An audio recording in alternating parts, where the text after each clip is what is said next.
इसको हमारे उत्तर प्रदेश पूरे प्रदेश में 35 करोड़ का वृक्षारोपण होगा, जिसमें ललितपुर जनपद में 93,000 का वृक्षारोपण का लक्ष्य निर्धारित किया गया है। उसके लिए 93 लाख का जिसका मुख्य कार्यक्रम हम गोविंद सागर डैम के तलहटी में कर रहे हैं। इसके अलावा प्रत्येक स्थल पर अनेक कार्यक्रम आयोजित किए जाएंगे। मीडिया के द्वारा हमने प्रचार प्रसार की व्यवस्था बनाई है।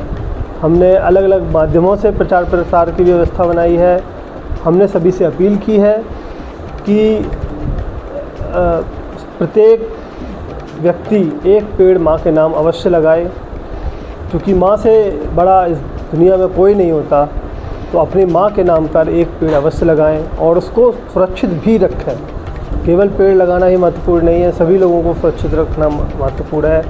यह लक्ष्य केवल वन विभाग का नहीं है, यह लक्ष्य प्रत्येक जनपद के नागरिक का है। यह लक्ष्य हमारे जीवन में अपनी माँ के प्रति एक समर्पण है। अतः हम पूर्ण प्रयास करें कि इस लक्ष्य को हम सफल बनाएं। धन्यवाद। सर, लक्ष्य कितना बताया सर? 93 लाख का लक्ष्य है। 93 लाख का। सर, कौन कौन सी प्रजाति इस वृहद महायज्ञ में सम्मिलित की गई है जिससे जनमानस को लाभ हो? इस महायज्ञ में हमने प्रत्येक प्रकार की प्रजाति, जो नेटिव स्पीसीज कहते हैं, जिसको हम यहाँ की जो मूल प्रजातियाँ हैं, उनको सबसे पहले हमने प्राथमिकता दी है। पीपल, पाकड़, बरगद, इनको छाया के लिए और लोगों के लिए प्राथमिकता दी है। इसके अलावा हमने विभिन्न प्रकार के वन बनाए हैं, जैसे कि कपी वन बना रहे हैं, जो हमारे वानरों के लिए आश्रय का कार्य करेंगे और उनको खाने का व्यवस्था करेंगे। महर्षि चरक के लिए नाम पर हम औषधि वन बना रहे हैं, जिसमें बहेड़ा, जामुन, आंवला और अन्य प्रकार की औषधि प्रजातियां, हम अर्जुन वगैरह आदि की औषधि प्रजातियों का रोपण करेंगे। इसके अलावा हम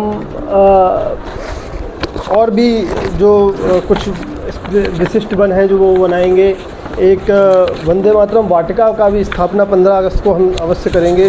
तो ये इस प्रकार के जो कुछ चारा प्रजातियां हैं उनका भी करेंगे। खैर है, इवन हम चंदन का भी इस बार नव प्रयास किए हैं, तो वो भी उसका भी हम प्रयास करेंगे कि उसको भी रोपण किया जाए। तो इस प्रकार से प्रत्येक प्रकार की प्रजातियां, जो इमारती प्रजातियां हैं, शीशम, सागौन, ये इनका भी रोपण किया जाएगा। तो एक होलिस्टिक प्रजातियां, लगभग 52 प्रकार की प्रजातियों का हम रोपण करने जा रहे हैं। कृषि वाटिका को लेकर क्या ख्याल है? कृषि वाटिका तो नहीं कहेंगे, मैं एग्रो फॉरेस्ट्री उसको कहूँगा, जिसमें खेत की मेड़ों पर पेड़ लगाए जाएंगे। प्रत्येक ग्राम प्रधान के माध्यम से हमने किसानों को पेड़ दिए हैं, जो अपनी खेत की मेड़ पर पेड़ लगाएंगे, जिससे कि उनके आय में भी वृद्धि की जाएगी।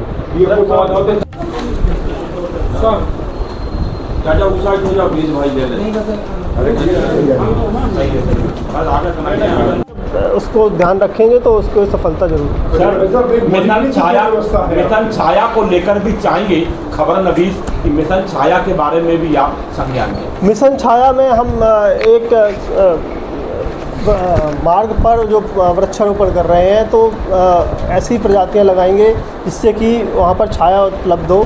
तो एक मार्ग हमने चुना हुआ है, उसमें उसके लिए भी हम मिशन छाया के अंतर्गत व्यवस्था कर रहे हैं। इसमें PWD भी सहयोग कर रहे हैं। एक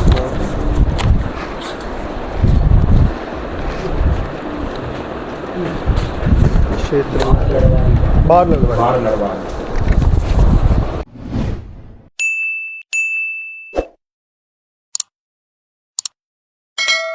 सत्ता सरकार बताएगा हर हलके का हाल।